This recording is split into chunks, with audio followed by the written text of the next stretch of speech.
Mesdames et messieurs, chers publics, bonjour et bienvenue au musée départemental de la faïence et des arts de la table de Saint-Mandé. Nous voici réunis pour notre dernière conférence de l'année ici au musée, un événement qui vient clore notre passionnant cycle dédié à la période de l'art déco. Toute l'équipe du musée vous remercie chaleureusement de votre fidélité. Que vous ayez été avec nous en personne ou nombreux à nous suivre sur les réseaux sociaux, votre présence a fait le succès de ces 4 rendez-vous. J'en profite pour adresser un remerciement tout particulier à Maxime Bernès, notre précieux partenaire qui, depuis 3 ans, assure la captation et la retransmission de toutes ces conférences. Merci. Merci. Je remercie également le musée de la Chalosse à Montfort-en-Chalosse, qui offre à tous nos visiteurs présents une entrée gratuite à l'exposition Lise Delarme, une femme surréaliste. Donc, si ce cycle se termine au musée, la bonne nouvelle est que l'aventure Art déco se poursuit sur tout le territoire landais. Prenez note de ces rendez-vous. Mercredi 8 octobre à 15h à Broca-les-Forges, visite animée par Cassandra Sansouci et Vincent Mathéos sur l'église et le bourg de Broca. Samedi 18 octobre à 10h30 et 14h30 à Hossegor, visite commentée par les architectes du CAUE sur Hossegor, cité-parc du haut temps de l'art déco. Vendredi 24 octobre à 19h à Lynx, salle des fêtes, conférence de Nicolas Noz sur les salles des fêtes de l'art déco dans les Landes. Samedi 8 novembre à 15h à Dax, au fumoir de l'hôtel du Splendide, conférence animée par Bernadette Boustani sur Édouard Cazot. Notez que les 2 dernières dates seront retransmises en direct sur les réseaux sociaux du musée. Mais revenons à ce qui nous rassemble ce dimanche 5 octobre 2025 pour une conférence qui s'annonce surprenante. La femme, dans toute sa complexité, a été et continue d'être une source d'inspiration inépuisable. Elle a été célébrée dans tous les domaines artistiques. Aujourd'hui, nous allons explorer une période charnière pour l'image et le rôle de la femme. J'ai le plaisir d'accueillir Norman Barraud-Gély, qui va nous présenter sa conférence « Femmes des années folles ». Norman, merci d'avoir accepté notre invitation. Vous êtes à la fois historien et comédien au sein de la structure L'Alambic Théâtre à Nantes. Vous êtes également l'auteur d'ouvrages remarqués sur France Gall, et justement sur les femmes des années folles, ouvrage que vous pouvez retrouver en vente dans notre boutique. Mais, asseyez-vous confortablement, mais vous l'êtes déjà. Embarquons dans le train du temps, destination les années folles, attachez vos ceintures, l'aventure commence. Merci encore de votre présence, nous vous souhaitons une excellente conférence et au plaisir de vous retrouver l'année prochaine pour de nouvelles découvertes.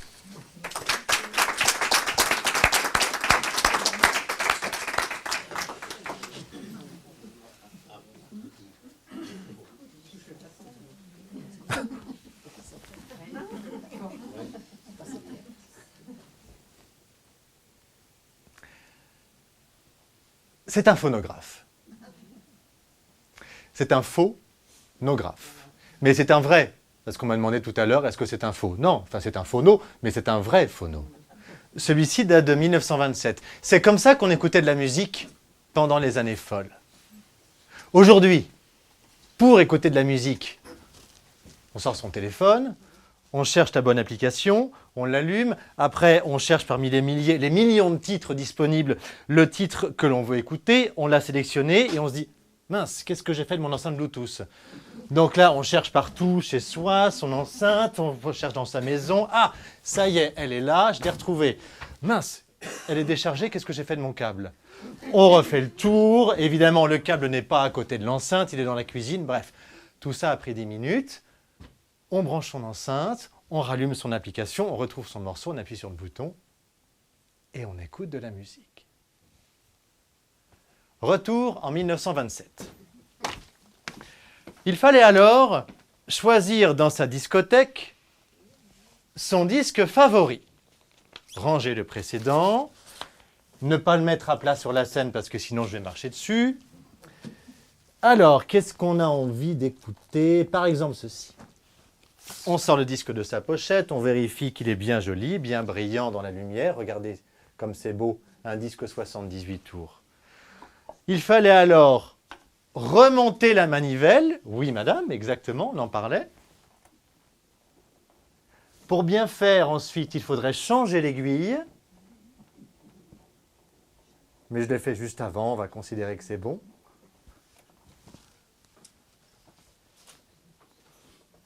Et ensuite,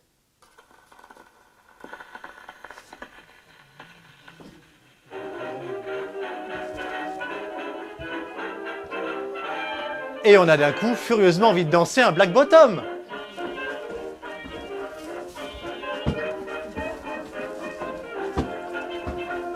Mais Frédéric danse beaucoup mieux que moi.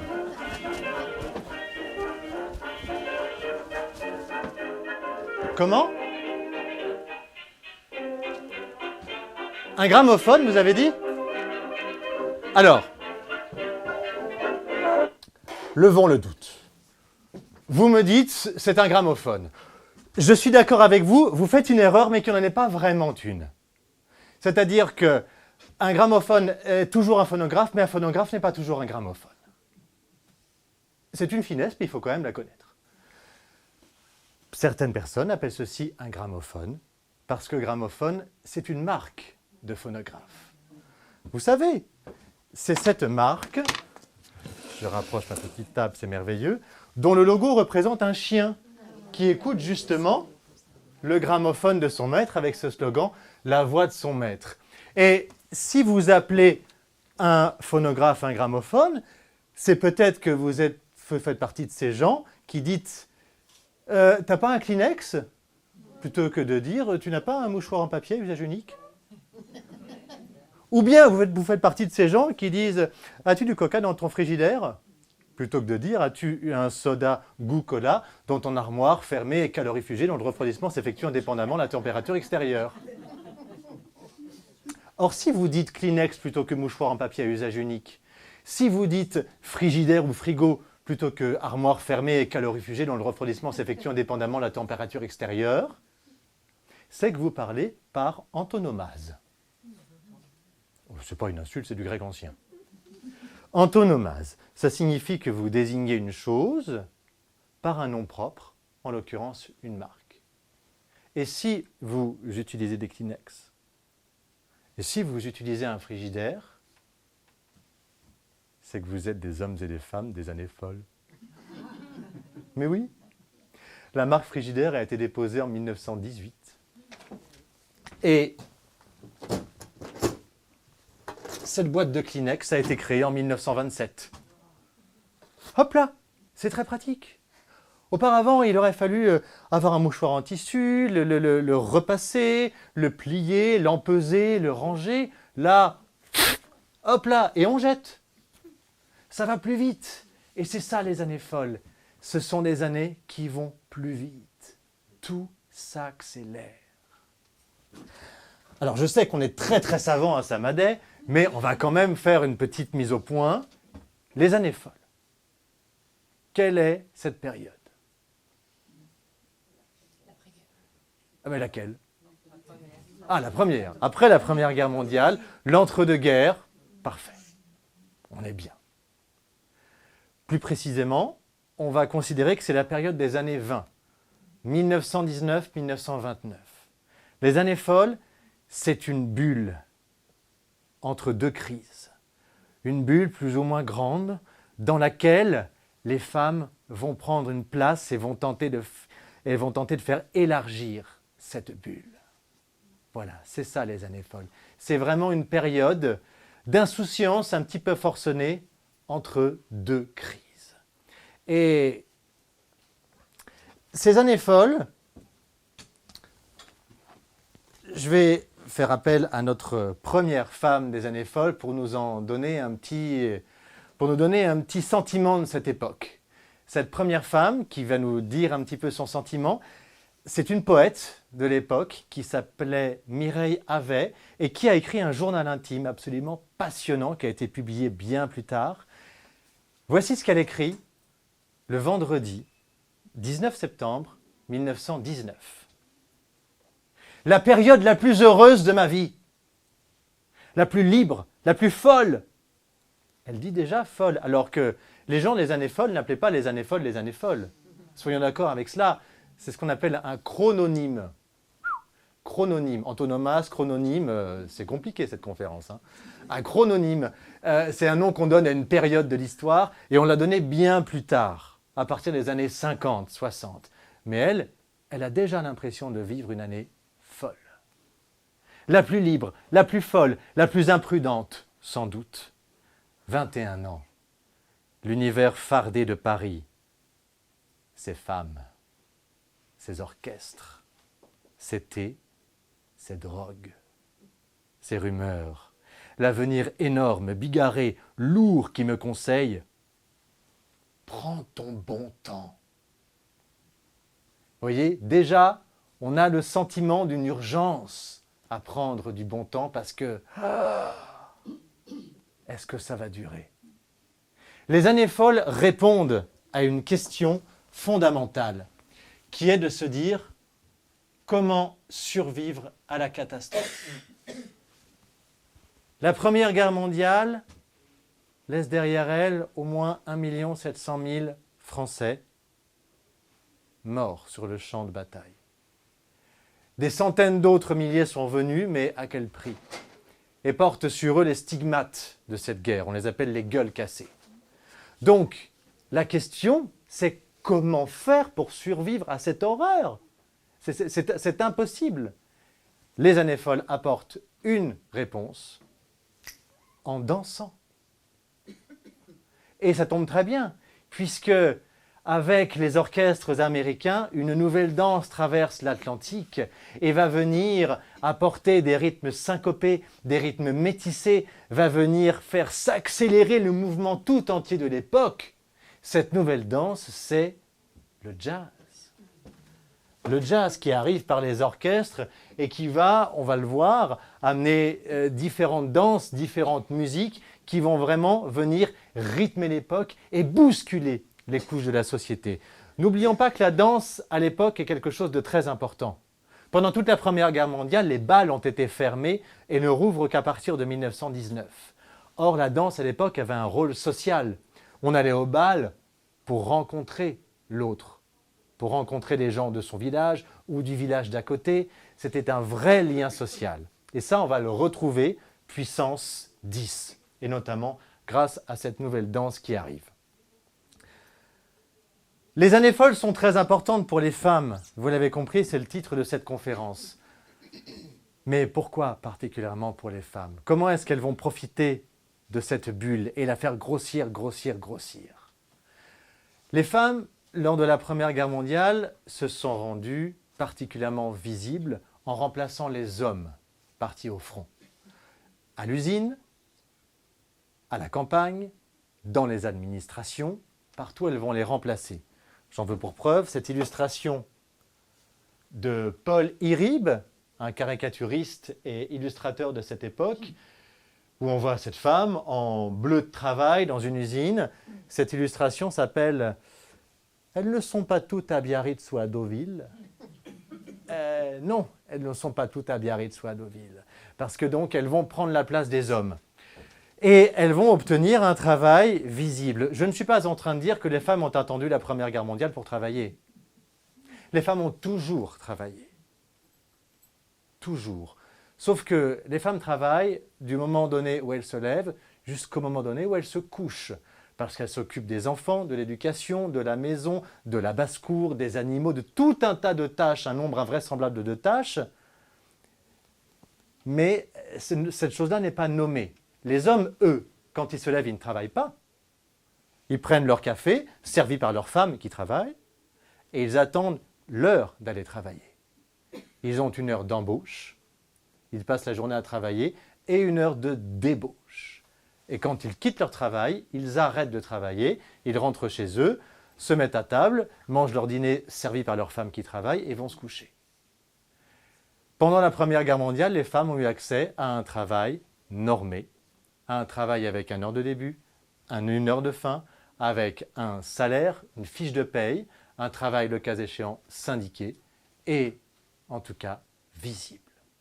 Et ça, c'est quelque chose de très important et c'est quelque chose sur lequel elles ne voudront pas revenir à l'issue de cette Première Guerre mondiale. Alors que beaucoup d'hommes leur ont dit « c'est très gentil, merci mesdemoiselles, maintenant on va revenir avant ». Non, non, non, non, non, il ne s'agit pas de ça. Je m'appelle Norman Barogeli, j'ai 42 ans, je suis comédien, metteur en scène et auteur de ce livre, Femmes des années folles. Et je suis très heureux d'être ici, à l'invitation du musée départemental de la faïence et des arts de la table de Saint-Mandé, pour vous rencontrer et pour qu'on passe une heure à feuilleter quelques-unes des pages de ce livre, mais plus généralement mes recherches, et qu'on se pose ensemble la question de à quel point ces femmes, pendant les années folles, ont fait avancer les choses, à quel point elles nous éclairent encore aujourd'hui, et à quel point il reste beaucoup de chemin encore à parcourir, alors qu'on est en 2025. On va commencer par l'un des dos de femmes, peut-être les plus célèbres.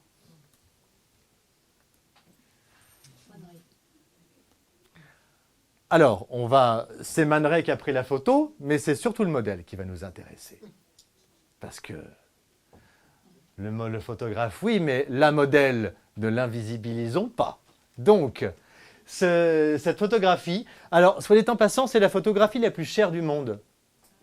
Elle a été vendue en 2022 à New York, je crois, 12 400 000 $. Je rassure tout de suite Frédéric, c'est gratuit là. Cette photographie s'appelle Le violon d'Ingres. Voilà, où on a un dos avec dessus les ouïes d'un violoncelle dessiné. Savez-vous qui se cache derrière ce dos? Il s'agit de Kiki de Montparnasse. Kiki de Montparnasse, elle est les années folles. Je lui ai consacré un chapitre entier qui s'appelle « Être ». Elle est l'icône de ces années folles. La voici, avec vraiment ce visage emblématique, on y reviendra, sur cette coupe de cheveux, sur ce visage. Kiki de Montparnasse, elle est née Alice Prin, en Bourgogne, dans un milieu extrêmement modeste. Elle va, adolescente, venir à Paris pour suivre sa mère, faire tout un tas de petits boulots. Elle ne va jamais tenir parce qu'elle a une personnalité très forte. Elle est assez subversive, donc elle va se faire virer de tous ses emplois. Et finalement, elle va se dire « Je veux devenir modèle ». On est en 1918, au lendemain de la Première Guerre mondiale. Je vais poser pour des peintres. Il faut savoir qu'à l'époque, être modèle, c'est encore moins bien considéré sur l'échelle sociale qu'être prostituée. Donc là, c'est la rupture avec sa famille, mais tant pis. Elle va devenir modèle. Et elle va choisir d'être modèle dans le nouveau quartier à la mode du Paris de l'après-Première Guerre mondiale, qui est le quartier de Montparnasse. Ce quartier, il est à la mode parce qu'il y a ce grand boulevard du Montparnasse que l'on voit ici, et sur ce boulevard s'étendent les terrasses des cafés. Et ça, c'est quelque chose qui va singulariser ces années folles, et principalement ce boulevard du Montparnasse. C'est cette quantité de grandes terrasses de café qui sont ouvertes sur le boulevard. C'est-à-dire que si on se remet quelques années plus tôt, lors de la Belle Époque, on pense aux lieux artistiques de la Belle Époque, les cabarets de la Belle Époque, le Chat Noir par exemple, ou tous ces cabarets chantants, eh bien ce sont des lieux fermés. Ce sont des lieux petits, enfumés. Quand on est dehors, on ne sait pas ce qui se passe dedans. Il faut oser rentrer, aller au contact des artistes. Eh bien ici, c'est l'inverse. On ouvre tout et on déborde sur la ville.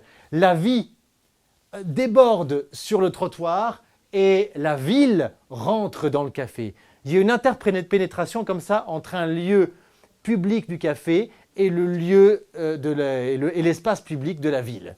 Donc on a vraiment ça. Et il n'était pas rare qu'à l'époque, eh bien, on voit une place libre dans le café et on va s'asseoir à côté de quelqu'un qu'on ne connaît pas sur la terrasse du café. Voilà, c'était comme ça. Et donc Kiki, elle rêve de rencontrer tous ces peintres qui sont dans des cafés. Il y a ici le Dôme et en face, on a la Rotonde. Ce sont des cafés appréciés par les peintres puisque c'est surtout vrai à la Rotonde, je crois, le patron n'oblige pas les artistes à renouveler leur consommation. Donc ils peuvent rester au chaud dans le café, ils peuvent lire la presse et ne sont pas embêtés. Donc Kiki, elle a envie de les rencontrer. Mais il y a un petit problème. On va l'écouter nous raconter sa vie à la Rotonde dans ses mémoires qu'elle a publiées en 1930. Je vais maintenant souvent à la Rotonde, mais je n'ai pas le droit de pénétrer dans la grande salle. Le père Libion, le propriétaire, n'accepte ma clientèle qu'au bar parce que je n'ai pas de chapeau. Mais comme j'ai déjà beaucoup d'amis peintres, ça me gêne d'être tenu à l'écart. Un jour, le père Libion me dit « Mais enfin, Kiki, pourquoi ne te trouves-tu pas un chapeau ? Mais tu pourras ensuite aller dans la grande salle. » J'en suis malade de ne pas pouvoir aller dans la grande salle. La première des raisons, c'est que les WC se trouvent tout au fond. Et puis, j'ai envie de me mêler dans la première salle aux réunions de peintres, d'artistes de toutes sortes. Je réussis enfin à trouver un chapeau. Et quel chapeau! En satin, genre breton, avec suprême élégance, une chenille argentée de celle qu'on trouve sur les arbres de Noël pour faire le tour. D'ailleurs, tout en sachant qu'il était comique, il ne me gênait pas du tout. J'aurais été capable de mettre mon cul sur ma tête pour avoir mes entrées à la Rotonde. C'est qu'il grouillait là-dedans une masse colorée que je ne me laissais pas de regarder. J'ouvrais les yeux tout grands sur ce mélange de femmes vénales, de modèles, de bourgeoises en mal de curiosité, d'hommes politiques, d'artistes, de peintres resquilleurs. Et j'avais trouvé mon vrai milieu. Les peintres m'avaient adopté. Ces peintres, le premier à l'adopter, c'est un peintre de l'Est, Medjenski. Ah, voici une autre image de la Rotonde où on voit ces femmes des années folles attablées. Et d'ailleurs, oui, on voit en amorce ici des journaux. Kiki, elle va commencer aussi par vendre des journaux. Le journal du Montparnasse, et donc c'est 5 sous. Si on lui donne 10 sous, elle est d'accord de montrer ses seins, mais par contre, il ne faut pas toucher. Donc Medjenski est un des premiers peintres pour lequel Kiki va poser, et elle va se mettre en ménage. Je suis en ménage avec un peintre, ce n'est pas la richesse, mais quelquefois on mange. Voilà ce qu'elle nous dit. Et grâce à cette rencontre, eh bien, elle va rencontrer d'autres peintres et qui vont la prendre pour modèle. Elle a quelque chose de plus que les autres. Elle rit plus fort, elle vit plus fort que les autres. Et elle va aussi rencontrer Man Ray, avec qui elle va également se mettre en ménage. J'ai rencontré un Américain qui fait de jolies photos. Et donc, elle va avoir une collaboration artistique extrêmement importante avec Man Ray. La voici, Kiki, dans les nuits montmartroises, parce qu'elle va aussi animer les nuits de la première boîte de nuit parisienne qui s'appelle le Jockey. Ça ressemble à peu près à ça. Une espèce de masure qui n'existe plus aujourd'hui. C'était boulevard du Montparnasse à l'angle avec la rue Campagne Première. Et écoutez ce qu'en dit le barman de cet endroit. C'est particulièrement intéressant. Je n'ai jamais vu autant de gens entassés dans un espace aussi minuscule. Sur la piste, les danseurs semblaient former une unique entité plastique. Les clients ne cessaient de se bousculer, de se marcher sur les pieds et de bavarder dans toutes les langues du monde. L'ivresse ne venait pas seulement des boissons, mais de cette sensation d'être libéré de toutes les conventions.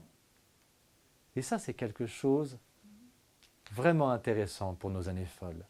Le sentiment d'être libéré de toutes les conventions. Et ça, Kiki l'incarne à merveille. Malgré tout, il arrive qu'on ait un petit peu de mélancolie. Et ça, Kiki en parle de sa mélancolie dans ses mémoires. Elle raconte que lorsqu'elle est mélancolique, elle s'enferme chez elle, se rapproche de son phonographe et pioche dans sa discothèque un titre particulier. Elle le pose sur le plateau de son phonographe, elle tourne la manivelle et elle écoute en pleurant. Alors j'aimerais avec vous aujourd'hui faire l'expérience collective de la mélancolie de Kiki et voir si, eh bien, en 2025, on pleure sur les mêmes choses qu'en 1926. On va le voir tout de suite, si on a la même sensibilité.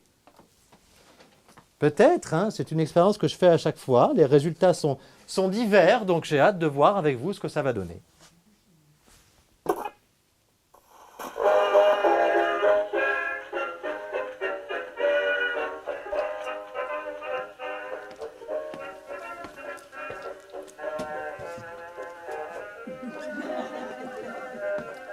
Non? Non? Madame, peut-être? Non? Non? Bon.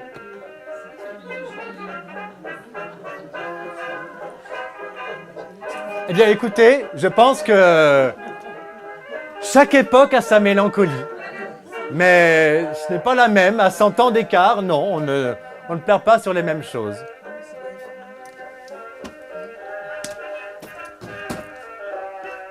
Ce titre s'appelle Dinah.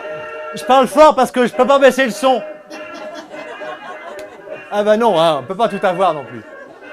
Donc, ce titre s'appelle Dinah et à cette même époque, il était chanté par une Américaine juste arrivée des États-Unis à Paris.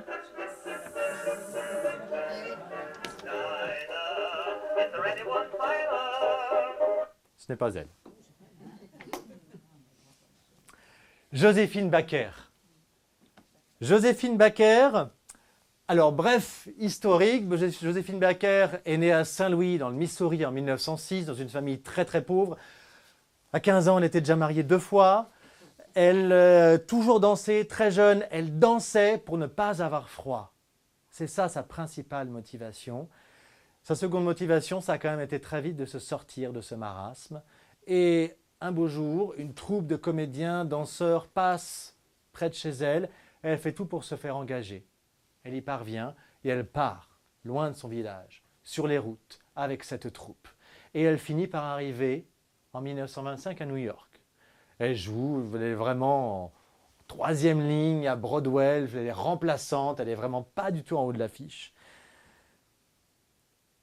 Mais en cet été 1925, lorsque Joséphine Baker joue dans un petit théâtre de Broadway, une impresario, productrice franco-américaine, traverse l'Atlantique. Elle a pour mission de composer une troupe d'artistes essentiellement noirs pour monter à Paris un spectacle d'un nouveau genre dont la première aura lieu en septembre 1925 au Music Hall des Champs-Élysées. Ce sera la Revue Nègre. Et donc pour cela, Caroline Dudley, c'est son nom, va à New York chercher des artistes. Elle fait son marché et elle choisit Joséphine Baker. Tout ce petit monde monte sur un bateau. Il y avait également le clarinettiste Sidney Bechet. Monte sur un bateau et arrive au Havre il y a un siècle, presque tout pile, puisque c'était en septembre 1925. Puis à Paris, et les répétitions commencent pour un spectacle qui va donc s'appeler La Revue Nègre. Voici Joséphine Baker, j'ai oublié de vous la montrer. Donc, les répétitions commencent. Au bout de 2 jours, le directeur du théâtre vient voir comment ça se passe. Et là dit « Arrêtez tout, ça ne va pas, ce n'est pas assez nègre ». Stupeur dans l'équipe, comment faire? Là, on ne sait pas très bien. Donc, on va faire appel à un spécialiste du genre, un metteur en scène qui a fait ses preuves aux Folies Bergères, etc. Lui vient, passe en revue la troupe, voit Joséphine Baker et l'isole. Il lui dit « Mademoiselle, vous allez danser nue une danse sauvage ». Joséphine Baker dit non, mais elle n'a pas le choix. Elle va danser nue une danse sauvage. Elle aura un partenaire, Joe et Alex, et tous les deux vont faire cette exhibition. Et ça plaît énormément au directeur de théâtre, et ça plaît énormément au célèbre affichiste art déco, Paul Colin, qui a créé cette affiche, iconique depuis, et qui tombe immédiatement amoureux de Joséphine Baker. La revue commence en septembre 1925. Un soir, un journaliste se rend au Music Hall des Champs-Élysées pour assister au spectacle.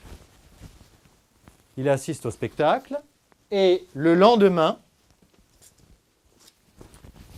il écrit sa critique.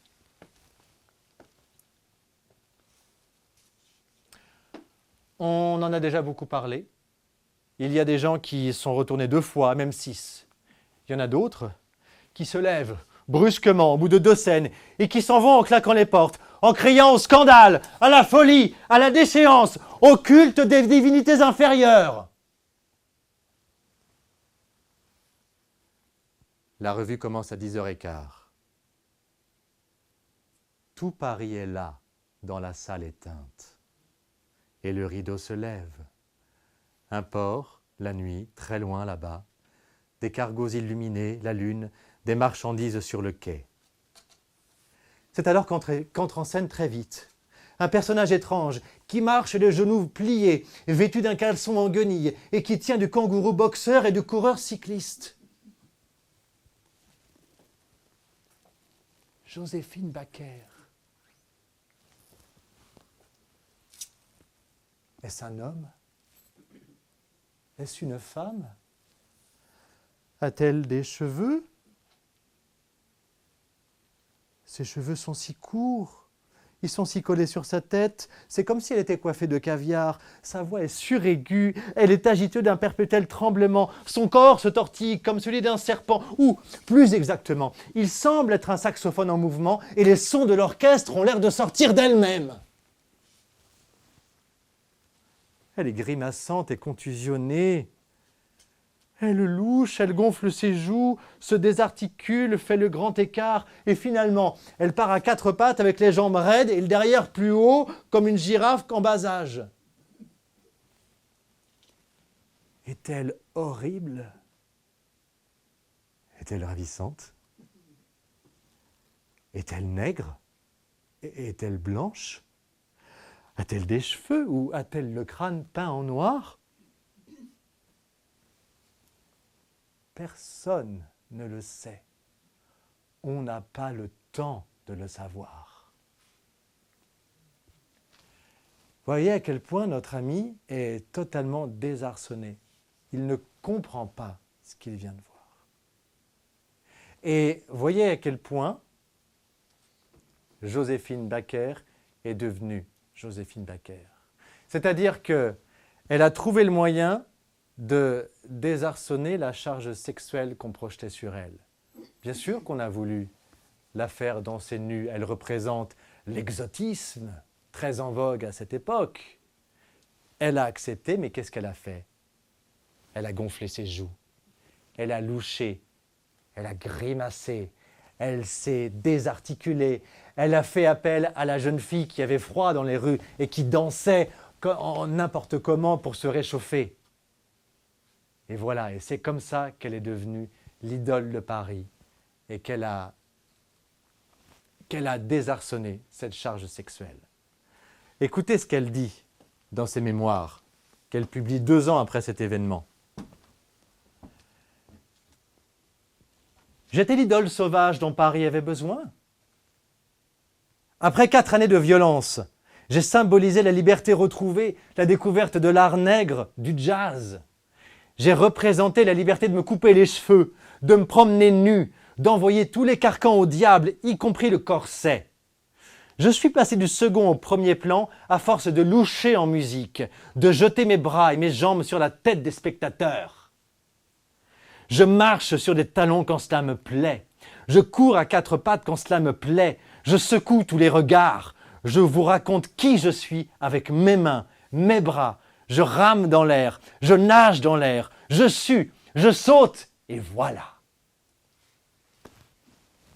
Voilà Miss Joséphine Baker. Et après cela, évidemment, Elle est devenue chanteuse avec cet immense succès, J'ai deux amours. Elle a fait du cinéma avec Jean Gabin. Et puis elle s'est engagée dans la résistance pendant la Seconde Guerre mondiale. Elle s'est engagée pour les personnes racisées aux États-Unis aux côtés de Martin Luther King. Et elle a fondé cette tribu arc-en-ciel, ses 12 enfants adoptés aux 4 coins du monde. Un parcours exemplaire jusqu'à son entrée au Panthéon en 2021.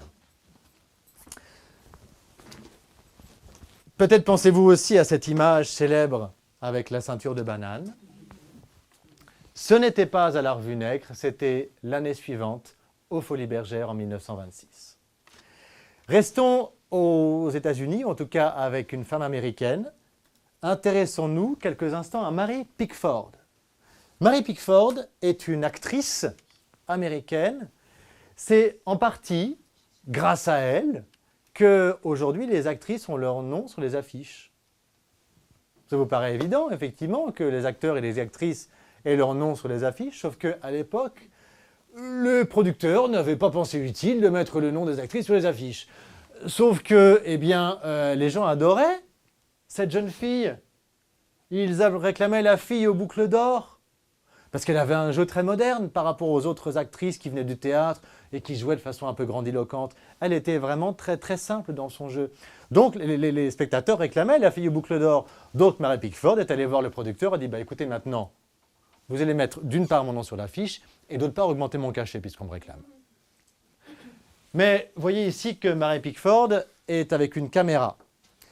Elle a eu la bonne idée en 1919 de fonder aux côtés de D.W. Griffith, aux côtés de Douglas Fairbanks, son mari, et aux côtés de, excusez du peu, Charlie Chaplin, la United Artists, une maison de production qui allait comme ça lui permettre de décider des films qu'elle voulait faire, dans lesquels elle voulait jouer, de choisir ses réalisateurs, ses scénaristes et ses partenaires de jeu. Parce que sinon, les actrices n'avaient pas voix au chapitre. Elle était une immense vedette. Et quand elle arrivait dans le monde entier, les journaux racontent son arrivée en France au Havre au début des années 20. Enfin, c'était fou. La foule entière venait l'accueillir à l'arrivée du paquebot. Une autre actrice iconique de cette époque, c'est Louise Brooks. Louise Brooks, la voici. Louise Brooks, elle venait d'un petit village, mais a très vite été passionnée par la danse et avait la volonté de devenir danseuse contemporaine, une danseuse très exigeante. Elle était pour ça à New York et comme elle était assez jolie, elle a assez vite fréquenté les milieux du cinéma. Sauf que ces milieux du cinéma, eh bien, elle parlait danse contemporaine, elle parlait Shakespeare, etc. à des producteurs qui se sont contentés de lui dire « Soyez belle et taisez-vous, mademoiselle. Ça ne nous intéresse pas. » Donc à partir de ce moment, elle le raconte tout à fait dans ses mémoires, Loulou à Hollywood, elle dit une phrase que j'ai trouvée absolument cruciale. Elle dit « J'ai décidé un beau jour de ne plus sourire, à moins d'en avoir vraiment envie. » C'est assez courageux pour une jeune actrice face à des producteurs de ne plus sourire, sauf quand on en a vraiment envie. Et elle n'en a eu, pour le coup, pas très souvent envie, Louise Brooks, sauf lorsqu'elle a rencontré un réalisateur, Pabst, qui lui a donné son rôle iconique de Loulou. Un film que je vous encourage encore à voir aujourd'hui, parce qu'il nous présente vraiment une femme qui, par sa liberté, par son indépendance, bouscule complètement la société dans laquelle elle se trouve. Louise Brooks, elle est aussi célèbre pour son allure, pour cette coiffure. Cette coiffure que l'on va appeler aux États-Unis une coiffure pour les flappers. Et en France, les coiffures pour les garçons. Les garçons, on écrit encore des livres sur elles aujourd'hui. Les garçons, c'est vraiment la mode des années folles, on va le voir. Le fait de se couper les cheveux, c'est vraiment quelque chose c'est à la mode, mais c'est aussi politique. C'est aussi un vrai phénomène de société. La question qu'on se pose souvent quand on voit ces actrices ou ces personnalités, c'est de se dire, mais en fait, oui, il y avait quelques personnes comme ça qui surfaient sur une mode, qui s'émancipaient, mais à Samadé, comment ça se passait? Parmi nos grands-pères, nos grands-mères, pardon, comment tout cela ruisselait, si vous me permettez cette expression? Eh bien, il faut savoir que les années folles sont aussi une époque où les médias se développent énormément. La presse se développe beaucoup et l'image, le cinéma. Le cinéma se développe soit par des cinémas forains, soit par des cinémas en dur qui s'installent dans beaucoup de villages. Et donc, au cinéma, que ce soit dans les films ou dans les actualités, on découvre ces femmes qui se coupent les cheveux. Moi, on m'a raconté l'histoire de mon arrière-grand-mère qui vivait dans un petit village près de Nantes, qui voulait se couper les cheveux pour être à la mode, mais son père ne l'a pas autorisé. Elle venait d'un milieu très modeste, il ne s'agissait pas de se faire remarquer. Eh bien, elle avait trouvé la solution de, quand elle portait un chapeau, de ramener ses cheveux dans son chapeau pour avoir la nuque dégagée et donner l'impression qu'elle s'était fait couper les cheveux. Tu vois, ça fait penser à une chanson, ça. Elle s'était fait couper les cheveux. Vous la connaissez? Ah oui? D'un grand succès de 1922. À tel point que la chanson, même la chanson populaire, s'empare de ce phénomène de société. Et en 1922, tout le monde chantait « Elle s'était fait couper les cheveux comme une petite fille gentille. Elle s'était fait couper les cheveux en disant « ça m'ira beaucoup mieux, car les femmes tout comme les messieurs, pour suivre la mode commode, elles se font toutes couper les cheveux. » Oh, bah, merci. J'attendais la chorale quand même. Donc voilà, cette histoire est intéressante parce que ça nous fait comprendre qu'il y avait des pionnières, mais il y a quelque chose qui, assez vite, se sont infusés dans la société. La mode, on va continuer à en parler à travers l'une de ses plus ardentes défenseuses pendant cette période. Oh, une autre image de garçonne, j'avais oublié que j'avais mis ça. Vous voyez, ça c'est une peinture d'une garçonne faite par un peintre anglais en 1929. Gabrielle Chanel, Coco Chanel. Coco Chanel a dit ceci, par exemple. La voici, Coco Chanel. Je veux permettre aux femmes de bouger aisément, de ne pas se sentir déguisées, de ne pas changer d'attitude, de manière d'être selon la robe dans laquelle on les a fourrées. C'est très difficile et ça, c'est, je crois, le don que je possède. Voilà ce que nous a dit Coco Chanel, parce qu'elle va vraiment, à cette époque, elle va vraiment travailler à ce que les femmes soient libérées par le costume.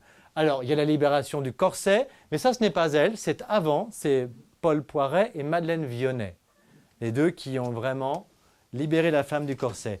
Mais Gabrielle Chanel va aller plus loin. Elle a un mantra qui va consister à dire « Tout mon métier consiste à enlever ce que les autres ajoutent. » Regardez.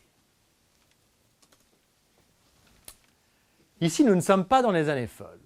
Nous sommes quelques années avant, nous sommes à la Belle Époque. Donc, pour être une femme de la Belle Époque, il fallait déjà avoir un lourd chapeau sur la tête, large chapeau, avec tout un tas de plumes, de fleurs et d'affaires posées dessus.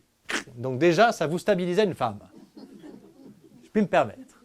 Ensuite, une robe avec une taille en S, une poitrine opulente, c'est la maternité. Une taille très fine, c'est le corset. Et un postérieur, lui aussi opulent, ça plaît toujours aux messieurs qui décident. Cette robe qui plus est, dans laquelle on est particulièrement engoncé, vous voyez, elle a tout un tas de tissus compliqués, elle a plusieurs couches de tissus, il y a des broderies, etc. Enfin, ça a l'air vraiment de quelque chose à ne pas toucher. Et en plus, elle traîne derrière. Comme si on n'était pas suffisamment peu à l'aise comme ça pour aller faire quelque chose. Non, en plus, on ramasse tout ce qui se passe derrière. pour couronner le tout, on nous met dans une main un bouquet et dans l'autre une ombrelle. Voilà. Essayez donc d'être une femme active comme ça. La réponse de Gabrielle Chanel, c'est ceci. Tout mon art consistait à enlever ce que les autres ajoutaient. Elle a tout enlevé. Ne reste plus qu'un tube. Voilà, la petite robe noire en 1926. À votre avis, pourquoi cette robe a fait scandale? Non. Non. Ce n'est pas une question de taille, ce n'est pas une question de forme, c'est une question de couleur. Elle est noire. Le noir est la couleur du deuil. Nous sommes 8 ans après la fin de la Seconde Guerre mondiale. De nombreuses familles, voire toutes les familles, ont été endeuillées. Et on porte le noir, on porte le deuil à cette époque. Et Gabrielle Chanel, elle, dit qu'à partir de maintenant, le noir est une couleur de mode. Et alors ça fait scandale. Il y a un dialogue rapporté avec Paul Poiret, grand couturier de cette époque, qui est scandalisé par ce travail de Gabrielle Chanel. Et Paul Poiret va dire « Mais de qui portez-vous le deuil, mademoiselle ?» Gabrielle Chanel lui répond « Mais de vous, monsieur. » Paul Poiret ferme boutique 3 ans plus tard. L'autre avantage de cette robe, c'est qu'elle est reproductible. Gabrielle Chanel assumait le fait que ces robes pouvaient être copiées. Il est bien évident que tout le monde ne pouvait pas se payer une robe Chanel. Mais la simplicité d'une robe comme ça faisait que les femmes pouvaient la reproduire et la coudre. Une autre chose qui est très intéressant avec Gabrielle Chanel, au-delà de cette petite robe noire, c'est qu'elle a vraiment travaillé à la confusion des genres. Elle nous a dit tout à l'heure qu'elle voulait une robe, qu'elle ne voulait pas que les femmes changent d'attitude en fonction de la robe dans laquelle on les a fourrées, selon son terme. Elle veut aussi un tissu qui puisse être tripoté. On puisse faire ça, que le tissu puisse bouger parce qu'on s'assoit en voiture, on fait du sport, on va faire des courses, on va danser, on va travailler. Et ça, les vestiaires féminins l'empêchent, puisque les matières sont précieuses, puisque c'est délicat, etc. Donc, que va-t-elle faire? Elle va ouvrir l'armoire de son compagnon, un Anglais à l'époque, et elle va prendre chez lui des coupes et des tissus. Et elle va les adapter aux vestiaires féminins. Elle va vraiment bousculer les genres et les codes entre féminin et masculin. Et ça, c'est une donnée importante des années folles. On va y revenir plus tard. Et c'est aussi un point d'impact avec aujourd'hui. Restons encore dans la mode et étudions cette image. Nous sommes dans un dancing en 1925. Un dancing, l'endroit où on s'amuse le soir.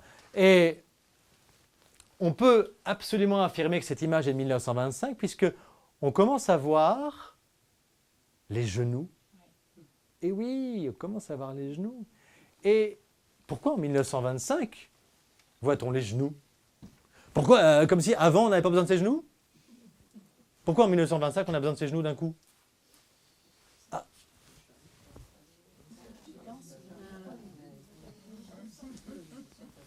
J'aurais aimé que Frédéric nous fasse la démonstration, mais toujours pas, toujours pas.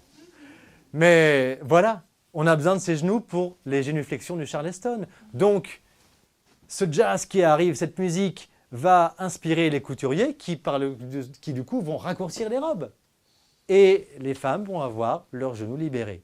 Ça, c'est aussi une grande donnée de ces années-là où les arts vont dialoguer entre eux et ne plus rester cloisonnés. Mais, parce qu'il y a toujours un mais, quand même. La mode est une dictature.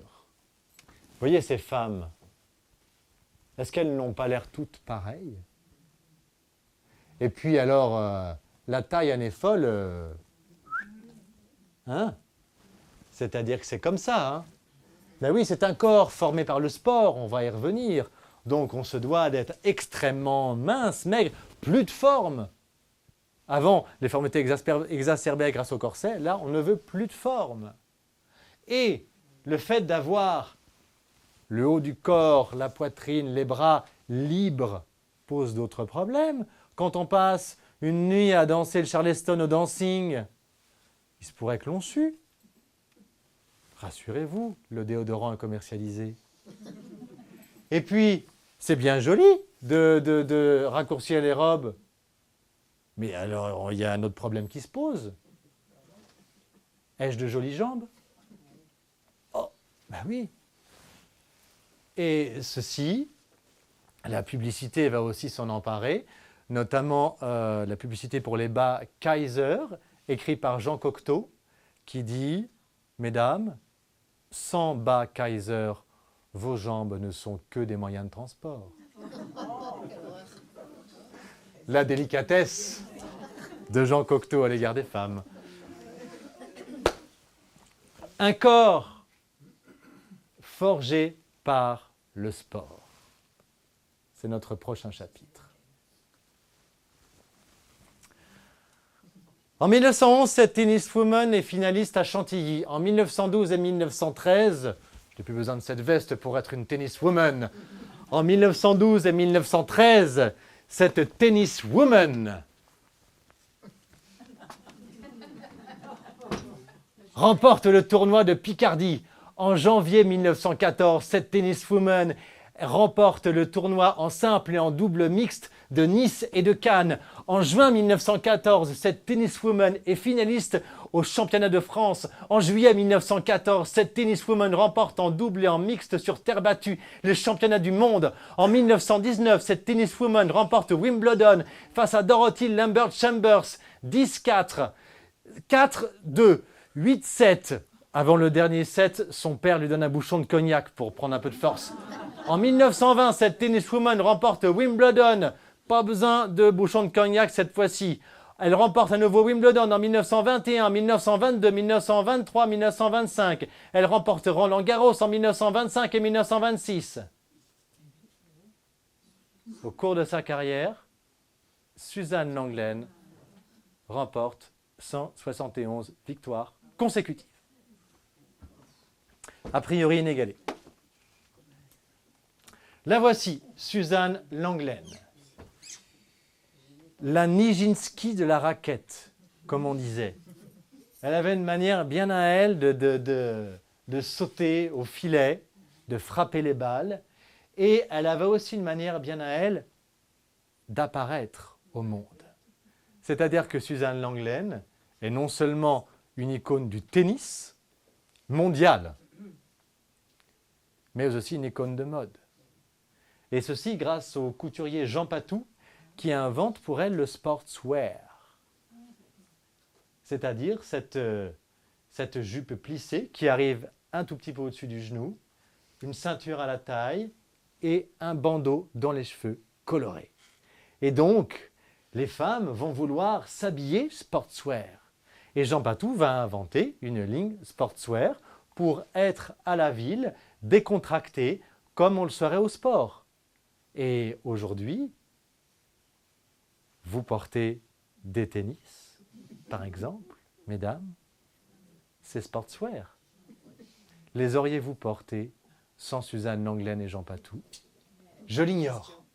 C'est une excellente question. Mais voici. Et il y a eu une Lenglen mania, on en parle dans les chansons aussi. Les chansons sont toujours un très bon indicateur de l'époque. Et on raconte aussi qu'en 1926, au cabaret de Joséphine Baker, au beau milieu de la nuit, des femmes se sont mises à prendre n'importe quoi, à faire des boules de papier et à jouer au tennis en plein milieu du cabaret, par-dessus l'orchestre, par-dessus tout le monde. Ça avait été un truc tout à fait étonnant. Restons dans le sport avec une autre sportive, Mademoiselle Bolland, prénom Adrienne. Adrienne Bolland. Donc, vous l'avez compris, elle est volleyeuse, non, aviatrice. Adrienne Bolland, elle est audacieuse comme toutes les femmes dont nous parlons. Son audace a été de se dire, il y a quelque chose qui se passe là-haut. C'est-à-dire, depuis tout temps, les hommes et les femmes ont rêvé d'être dans les airs. Ce rêve commence à devenir réel, réaliste en tout cas, au tournant du siècle. Et donc, il y a un certain nombre de femmes qui se sont dit, attendez là, on va y aller tout de suite. On ne va pas attendre qu'on nous fasse une place pour y aller, on va y aller tout de suite. Donc, il y a eu les précurseuses, comme en France la baronne de la Roche, qui dès 1910 a fait des exploits aériens. Et cette baronne de la Roche a inspiré la génération suivante, dont Adrienne Bolland, qui elle, en 1921, va prendre quelques cours d'aviation et va dire, moi, je vais survoler la cordillère des Andes, en Amérique du Sud.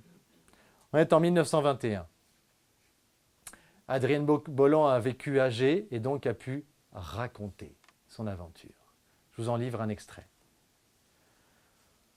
Quand on dit que c'était un zinc en bambou, c'est à peu près ça. Déjà, pour monter dedans, c'était une performance. J'étais dedans jusqu'à la ceinture et vous savez, il ne faisait pas chaud en 21. Il y avait beaucoup de neige. Le vent qui soufflait avec une violence inouïe me ramenait toute la neige comme si j'avais été dans une tourmente. Ça alourdissait mon zinc. J'avais 40 heures de vol derrière moi. Je n'avais jamais survolé une montagne. Et puis je ne faisais pas attention. Je m'en foutais. Il y avait un compte-tour pour le moteur et puis un altimètre pour l'altitude. C'est tout. Il n'y avait pas de radio. Il n'y avait pas de compas. Je n'avais pas de carte. J'avais demandé avant de partir aux paysans à Mendoza, avec cette muraille devant moi, c'est par où Santiago? Et ils m'ont dit, c'est par là.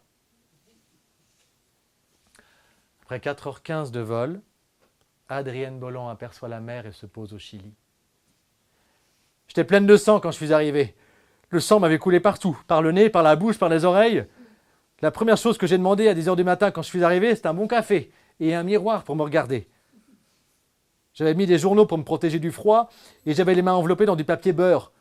J'avais pas d'argent pour m'acheter des lainages. J'avais pas mis de souliers parce que j'avais peur que mes pieds gèlent dans les chaussures. Je pensais pas arriver.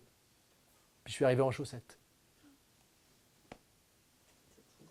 Invraisemblable. Son témoignage est fabuleux, fantastique. Fantastique.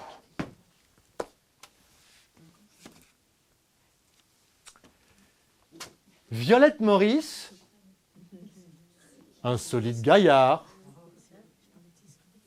Mais comment ça, Violette Maurice, un solide gaillard? Qu'est-ce que c'est que ce journal qui déjà genre masculin cette femme et l'appelle un solide gaillard? Lisons la presse de l'époque. Nous sommes en 1927. C'est le Figaro qui écrit « Mademoiselle Violette Maurice vient de gagner le bol d'or. C'est une course automobile qui dure 24 heures où un seul homme, et dans le cas présent une seule femme, ne doit pas quitter le volant pendant toute la course, résister à la nuit, à la fatigue, au sommeil et à l'effort qu'exige un parcours de 2000 km sur un circuit à une moyenne de 80 km/h. Elle a terminé en tête, battant 18 hommes qui savaient tous conduire. » Des jeunes femmes disaient « Hein, les femmes, quand elles volent ?» Bravo Violette Maurice.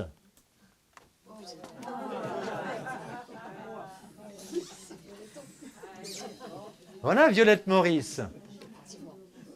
Elle a remporté le bol d'or, mais ce n'est pas son seul exploit. Violette Maurice, je ne vais pas tout vous énumérer parce que je ne serai pas capable de m'en souvenir, mais elle était championne, donc automobile, vous l'avez compris, championne cycliste, de water-polo, de lancer de poids, de javelot, d'athlétisme, de course à pied, de football, en prenant soin de jouer tête nue comme un homme.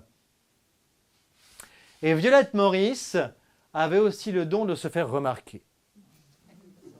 Je n'ai pas besoin de vous faire de dessin, à tel point que les journaux relataient ses exploits. Suite de la revue de presse. Bah oui, dit madame. Évidemment. On est dans un journal qui s'appelle Le Journal. Pratique. On est en 1930. Ce ne sera certainement pas un procès banal que celui dont les débats vont se dérouler devant le tribunal civil. On y verra en effet se poser une question passionnante. La légitimité du port du costume masculin par une femme. La légitimité du port de costume masculin par une femme. Rapide coup d'œil dans la salle. Bon, alors, je ne vous dénoncerai pas. Mais voyez qu'en 1930, vous auriez eu des problèmes.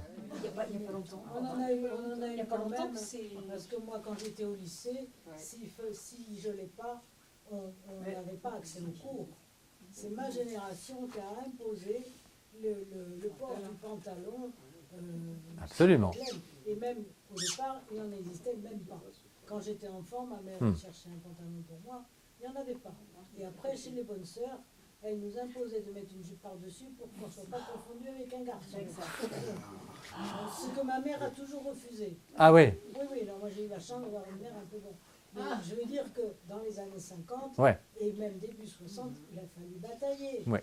Au lycée, les cheveux longs, j'avais les cheveux longs jusqu'à la taille. On a convoqué mon père, il fallait que je me les coupe. Bah, pour être une femme des années folles. Vous voyez comme quoi les modes... C'était inversé. Exactement. Alors que Colette, on aurait pu évoquer Colette, Tout à fait. qui avait des cheveux superbes, des dents nattes, et qui a coupé ses cheveux quand elle s'est émancipée des Lulu. Exactement. Et elle disait, une femme avec les cheveux longs, c'est une esclave. Et moi, ça m'a intéressé de lire ça, parce que moi, quand j'étais au lycée, j'ai 80 ans. Quand j'étais au lycée, c'était exactement l'inverse. La provocation, c'était de pouvoir se coiffer, s'habiller comme on voulait, et d'avoir les cheveux longs. C'est comme quoi d'une génération. Exactement. Exactement. Mais les cheveux courts, et effectivement, ça rejoint à ce que disait Colette, les cheveux courts dans les années 20 en tout cas, c'était symbole de dynamisme et de ne pas être entravé. Voilà. Les cheveux longs, c'était l'image de la féminité, d'une forme de poupée, de quelqu'un qui ne... À la manière des robes qu'on a vues, on ne peut pas bouger. Alors que si on coupe tout ça, on est dynamique. Voilà. Mais ce que vous dites est passionnant. Merci beaucoup de votre témoignage. Mais effectivement, le port du pantalon, c'est tout à fait récent. Il fallait demander une dérogation en préfecture. Et la loi qui interdit le port du pantalon pour les femmes, jouons un petit jeu. Quand est-ce qu'elle a été abrogée ?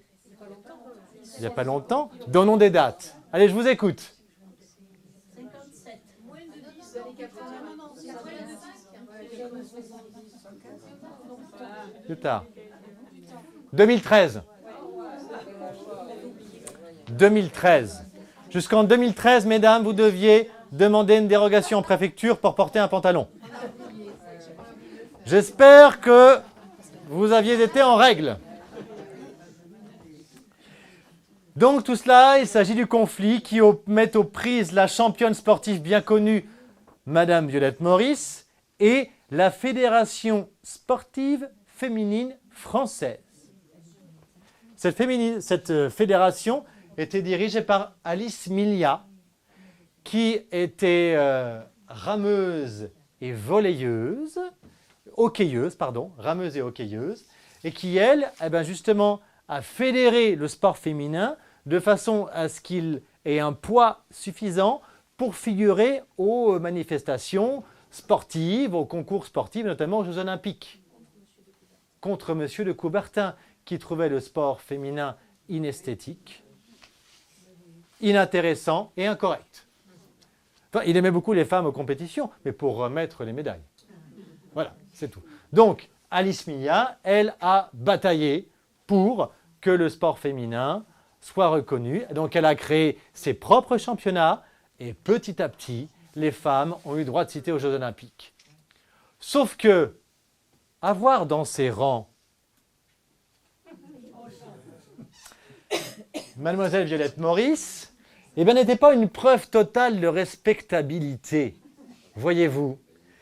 Elle entraînait l'équipe féminine de sport féminin. Alors, elle l'entraînait d'une curieuse manière. à coups de bouchon de cognac et en leur disant d'aller taper l'équipe adverse. Et si l'arbitre n'était pas content, il fallait lui donner un coup aussi. Voilà.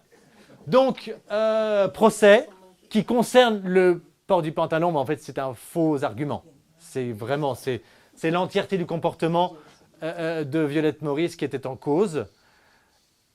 Violette Maurice a perdu son procès.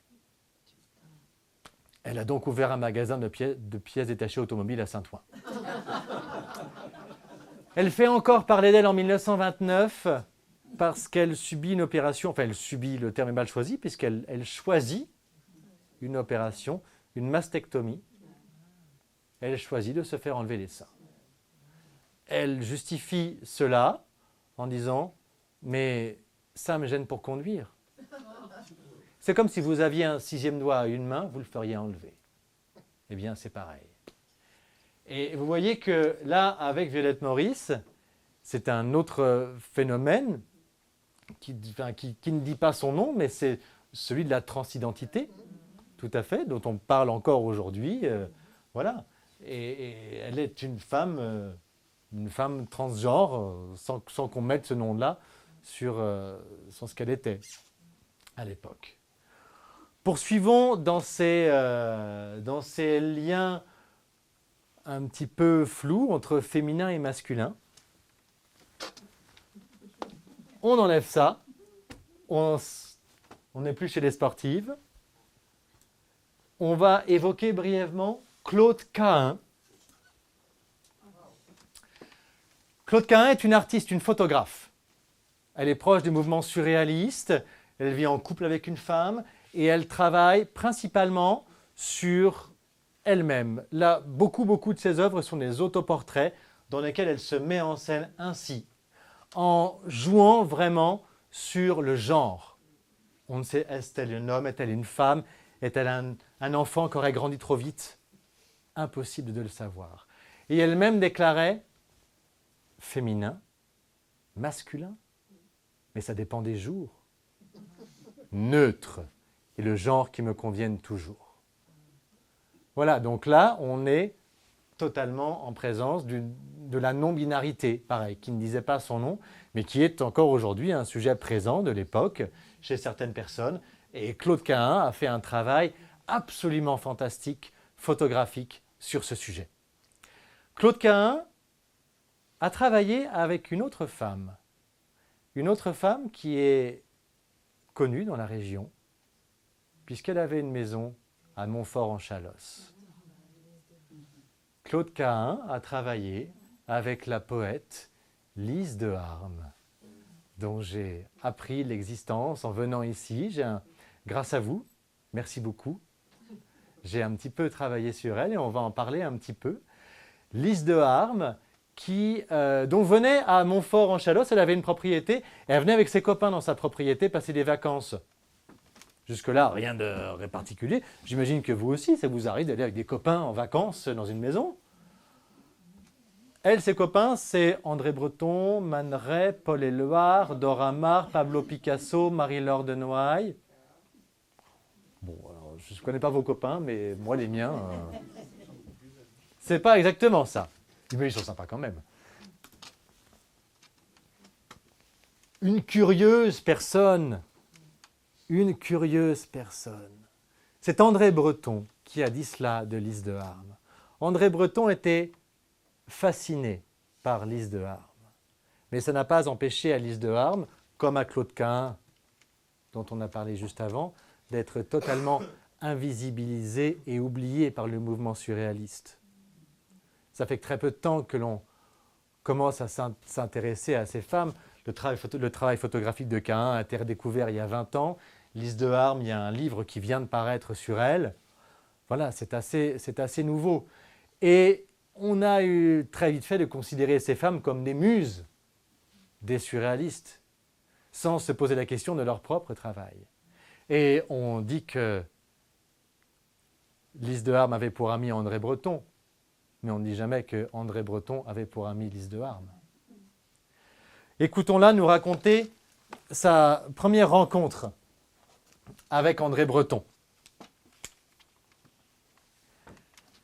J'étais allé avec Philippe Soupeau un autre poète surréaliste, à une représentation de je ne sais plus quelle pièce de Shakespeare. Pendant le spectacle, j'ai eu comme l'impression d'une présence derrière moi. Je me suis retourné et j'ai vu un extraordinaire visage d'homme, différent de tous ceux que j'avais pu voir jusque-là. À l'entracte, Soupeau est allé leur parler et, regagnant sa place, il m'a dit que c'était André Breton et que je l'avais positivement fasciné. Il demandait si j'acceptais de venir un jour à la centrale surréaliste. Je suis allé. Je me souviens, j'avais des gants bleus. Aujourd'hui, ça paraît banal, mais à l'époque, des gants bleus, il n'y en avait pas. Et Breton me dit, Madame, est-ce que vous nous feriez le très grand honneur de bien vouloir nous donner peut-être un gant pour le mettre au mur? Ce sera le symbole de la révolution surréaliste. Et ce gant, elle lui a donné. Un moulage a été fait de ce gant. On voit Lise de Harme qui le tient ici. Et ce gant va se retrouver sur la couverture du roman Nadja d'André Breton, dans un collage resté célèbre d'édition en édition. Lise de Harme a dit cette phrase que j'ai trouvée absolument essentielle.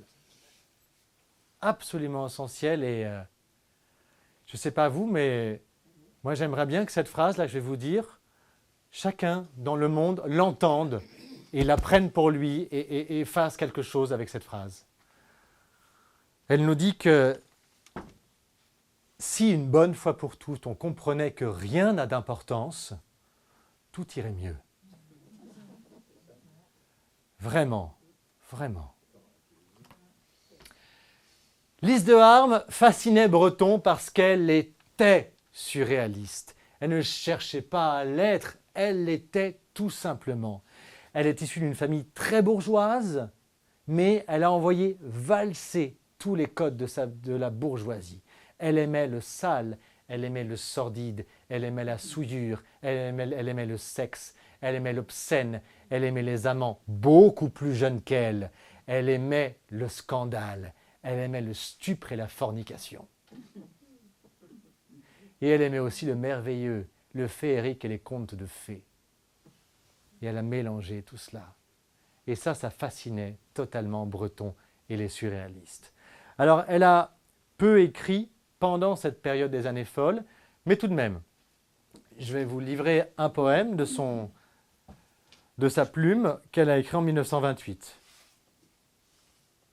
Une petite pomme un jour d'été s'en est allée, roulée, roulée, loin du verger, des dents cruelles et loin des piqûres d'abeilles. Une grosse pierre voulut l'arrêter. Elle s'est dépêchée de la manger et dans le ciel s'en est allée. Ce poème a été illustré par Juan Miro, excusez du peu. Et un autre, issu de ce livre à quatre mains, fait avec Claude Cahun. La capucine a pleuré des larmes de glycine pour la mort du papillon blanc, son amant. C'est issu d'un recueil qui s'appelait Le cœur de pique. Et c'est l'un des surnoms de Lise de Harme, parce qu'elle avait des avis extrêmement tranchés. Et c'est pour ça que les Bretons, que les surréalistes, il était un gourou ce Breton, donc que les surréalistes aimaient l'avoir parmi eux parce qu'elle les influençait beaucoup. Elle avait des avis tranchés et elle les poussait comme ça dans leur retranchement. Donc elle était bien plus qu'une muse. Voilà pour Lise de Harme, une Parisienne et landaise. Ouvrons une page un petit peu plus politique pour parler du vote des femmes. Parce que on raconte forcément des parcours un peu exemplaires qui font rêver parfois de ces femmes qui ont l'air d'être tout à fait libres, émancipées. Mais pendant les années folles, si on s'en tient au code civil, les femmes n'ont guère plus de liberté que les adolescents. Elles ne peuvent pas toucher leur salaire, elles dépendent de leur mari et elles n'ont pas de droits civiques. Donc ça, c'est un long processus qui a commencé avant la Première Guerre mondiale, par tout un tas d'actions, de suffragettes, etc.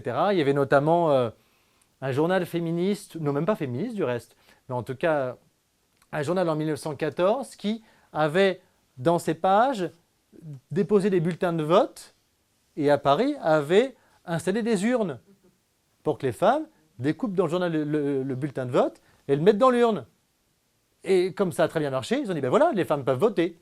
Pas la peine non plus, voilà. Bon, il y a tout un tas, beaucoup d'actions comme ça qui ont été menées, et aussi à l'image d'autres pays européens qui avaient une sérieuse avance sur nous. Il faut dire qu'on a été tout à fait à la traîne. En 1914, la guerre arrive, le dossier repart dans les tiroirs et ressort en 1919. La loi est présentée à l'Assemblée nationale, pas de problème. Les droits civiques sont accordés aux femmes par l'Assemblée nationale en 1919. Sauf que, à l'époque comme aujourd'hui, il y a la navette parlementaire. Et une loi doit, une fois validée par l'Assemblée nationale, doit l'être par le Sénat.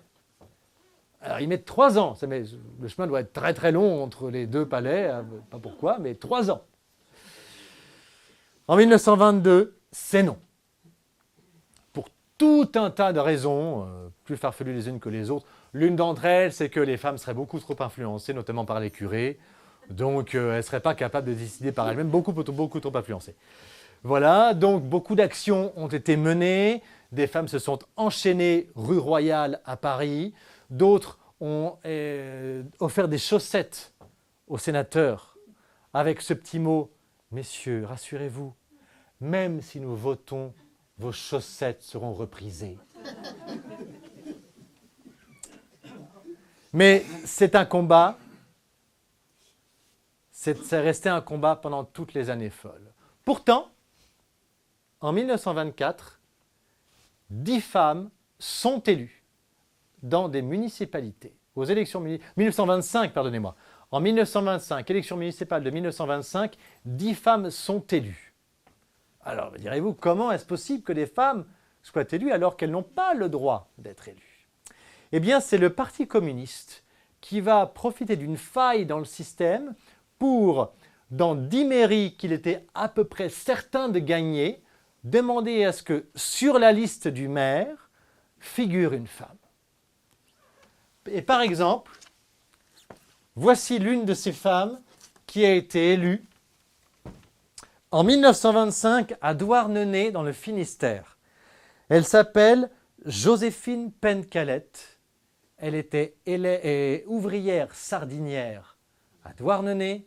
Elle avait été gréviste pendant les longues grèves des ouvrières sardinières de Douarnenez en 1924. Et en 1925, elle figure sur la liste du maire. Et elle a été élue. Comment est-ce possible donc? Eh bien, tout simplement parce que, c'est encore le cas aujourd'hui, m'a-t-on dit, ce n'est qu'après l'élection que la préfecture regarde si elle est valide. Voilà. Donc, la liste a été déposée, la liste a remporté l'élection, et ce n'est qu'après l'élection que la préfecture a regardé si la liste était en conformité.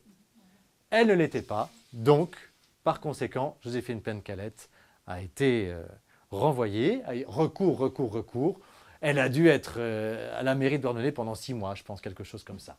Mais en tout cas, ça a été quand même quelque chose. Mais malheureusement, ça n'a pas suffi. Ça n'a pas suffi à ce que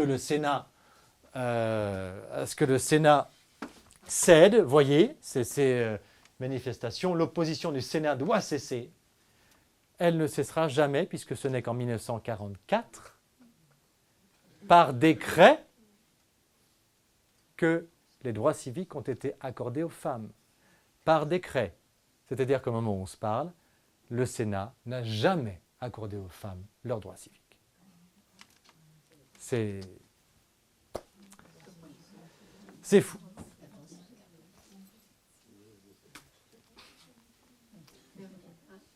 Madeleine Perrier. On ne la connaît pas, Madeleine Perrier, mais tout à l'heure, Lise de Harme, je ne vous ai pas dit quelque chose, c'est qu'elle était aussi, et je crois qu'elle n'aimait pas le terme, Madeleine Perrier non plus d'ailleurs, la voici Madeleine Perrier.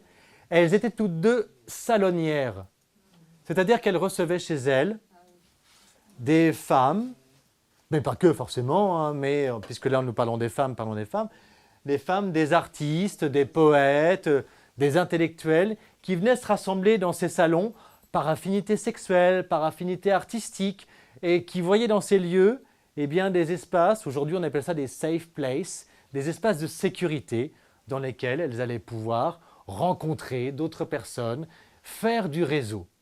Voilà. Madeleine Perrier, elle avait un salon artistique à Montmartre qui s'appelait le R26, et dans ce salon artistique, on pouvait rencontrer une peintre qui s'appelait Sonia Delaunay. Alors Sonia Delaunay, elle, est une figure importante de ces années folles, puisque elle est une peintre. Voici par exemple ses prismes électriques en 1914, et on voit vraiment son art qui consiste à juxtaposer des couleurs. On appelle ça l'art simultané. Voilà. Et ça, c'est un art qu'elle a créé en créant une couverture pour le lit de son fils, né en 1911, où elle a pris des tissus qu'elle a juxtaposés, et c'est devenu l'art simultané. Un fils en 1911, ça veut dire que quand on est marié à un peintre, Robert Delaunay, on se pose quand même la question de trouver à manger. Et évidemment, monsieur ne se pose pas trop la question. Monsieur fait des grands tableaux et espère que cette tour Eiffel soit remarquée, qu'on lui place des commandes et qu'il devienne un peintre célèbre. Mais pendant ce temps-là, il faut faire bouillir la marmite. Et c'est Sonia qui va prendre cette charge mentale. C'est Sonia qui va alors avoir l'intuition d'appliquer son art à l'art décoratif. Et ainsi, elle va, pendant les années folles, créer des intérieurs entiers. Voici un intérieur par Sonia Delaunay. Le sol, les murs, le plafond, les meubles, les vêtements, tout est créé par Sonia Delaunay. Voici l'application en photo. Voici dans son showroom du boulevard Malesherbes, le sol, les rideaux, la jupe. C'est Sonia Delaunay. Au salon artistique R26, on la retrouve. Voici le bar du R26, avec un bar dessiné par la designeuse Charlotte Perriand, autre femme des années folles, et le rideau derrière, Sonia Delaunay. Promenons-nous dans l'appartement. Nous voici dans la chambre de la fille du couple Perrier. On a en amorce ici à gauche le couvre-lit avec des cercles, Sonia Delaunay. Retournons l'appareil photo et on a la fille du couple qui s'appelait Jacotte. On a des rideaux Sonia Delaunay, des coussins Sonia Delaunay, sur la table des motifs Sonia Delaunay. Il y a guère que le chien qui ne soit pas de Sonia Delaunay sur cette photo. Et la fillette, évidemment, quoique. Elle pouvait être habillée Sonia Delaunay. Mais Sonia Delaunay ne s'arrêtait pas là. Mesdames, quoi de plus chic que d'habiller votre Citroën B12 Torpedo comme vous-même? N'est-ce pas? Hein? Et quand on possède une telle Citroën B12 Torpedo, eh bien on file à Deauville. Enfin non, pour vous à Biarritz, c'est plus près. On file à Biarritz. Et à Biarritz, on va se baigner en costume de bain Sonia Delaunay. Et après une harassante journée de plage, on a besoin de se détendre au théâtre. Et au théâtre, on va voir une pièce dadaïste dont les costumes ont été faits par Sonia Delaunay. Vous voyez, ces comédiens qui ont l'air très à l'aise dans ces costumes de carton. Si à l'aise que un rocker anglais s'est dit « je m'en ferais bien faire un ». Peut-être le reconnaissez-vous? David Bowie, qui en 1979 s'inspire du costume de Delaunay pour le Chœur à gaz en 1923 et s'en fait un costume pour une télévision allemande en 1979 où il chante avec Klaus Nomi. Restons dans la musique pour notre dernière femme des années folles. Suzy Solidor. Suzy Solidor. La voici. l'étoile du cabaret. Mais aussi la Madone des matelots. Suzy Solidor. Que nous dit-elle, Suzy Solidor?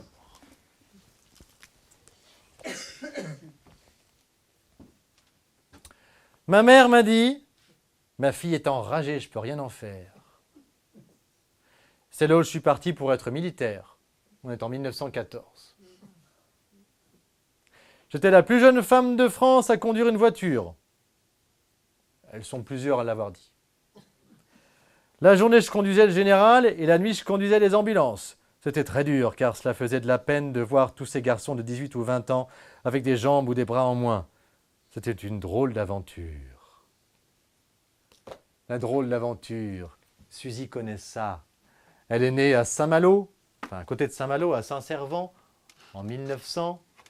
Et cette aventure, elle va la poursuivre à Paris. À Paris, où arriver pour travailler dans la mode, avec un physique pareil, c'est évident, elle va rencontrer une femme antiquaire, mondaine, avec laquelle elle va vivre pendant 10 ans un amour tumultueux et scandaleux aux yeux de toutes et tous dans le Paris des années folles, ainsi qu'à Deauville, où elle se promenait avec des tenues invraisemblables, comme ici sur la plage. Elle sortait tout juste vêtue d'un filet de pêche de l'eau. Et elle a dit cette phrase absolument formidable. « Je ne connais que 2 désordres, celui de mes sens et celui de mes cheveux. » Suzy Solidor et ses beaux cheveux, ce sont vraiment des icônes de ces années folles. Et ceux qui ne s'y sont pas trompés, ce sont des peintres. Solidor est la femme la plus portraiturée au monde. Depuis Van Dongen en 1922 jusqu'à Francis Bacon en 1960, plus de 200 peintres lui ont tiré le portrait. Vous en connaissez peut-être un, peint par une femme des années folles. Peut-être connaissez-vous cette image, elle est assez célèbre. C'est le portrait de Suzy Solidor par Tamara de Lempicka. Voilà.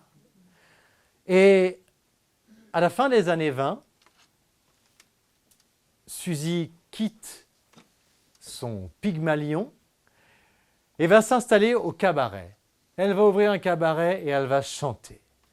Elle va accrocher tous les tableaux qu'on a fait d'elle derrière elle et elle va chanter devant toutes les représentations d'elle-même, accoudée au piano. Elle va chanter un répertoire fait de chansons de marins qu'elle chante les yeux plongés dans ceux des jolies filles venues l'écouter. Je vous propose qu'on termine ce moment en écoutant la voix de Suzy Solidor. Une voix qui part du sexe, comme disait Cocteau.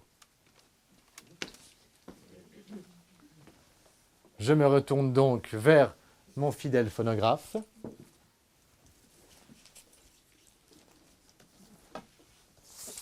Et on va écouter une chanson enregistrée en 1933 qui s'appelle « Une femme ». Ne pouvait pas en être autant. Je change l'aiguille. Eh oui, on fait des frais pour vous, hein.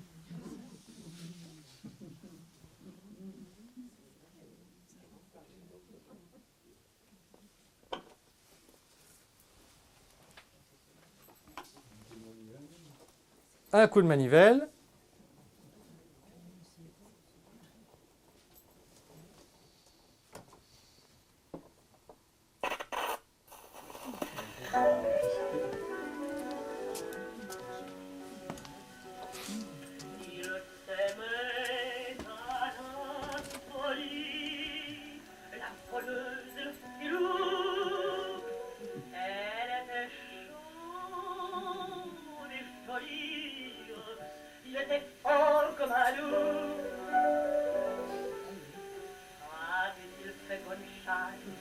La gueule au corps aspirée, sautait sur la paillasse et riait.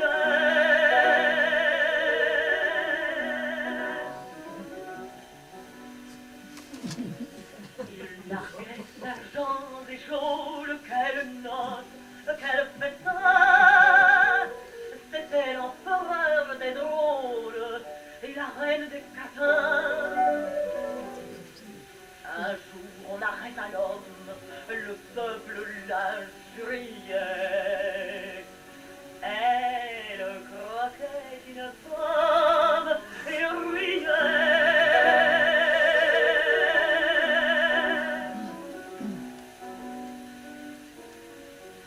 Il écrit vite à sa belle, viens, ils m'ont emprisonné. Du fond du cœur, je t'appelle, je t'aime comme un damné. La lecture une fois faite, elle jeta le billet. Elle allait faire la fête et riait.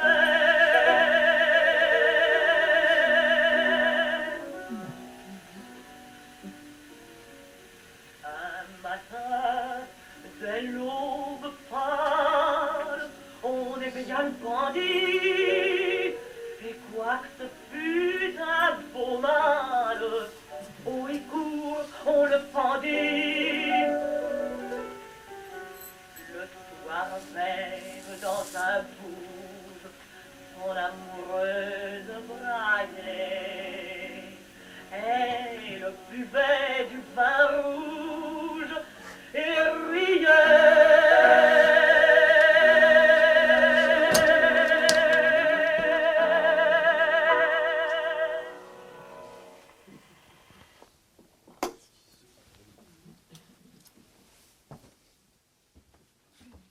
Merci.